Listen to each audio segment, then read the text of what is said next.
Springbok coach Rassie Erasmus welcomed back a core group of senior players from injury, naming captain Siya Kolisi, Eben Etzebeth, Sasha Feinberg, Ngomazulu, and Louis de Jager in his starting team to face Argentina in their one-off test in Buenos Aires on Saturday night. The kickoff there is at 9 p.m.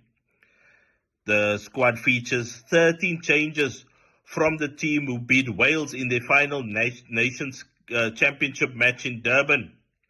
Feinberg, Ngomazulu, Etzebeth, and Skolisi haven't featured for the Boks during the international season, and they are welcome returns ahead of the greatest rivalry series against the All Blacks. However, Erasmus was at pains to emphasize that the Boks aren't thinking about the All Blacks just yet, and have focused all their energy on the match against Los Pumas.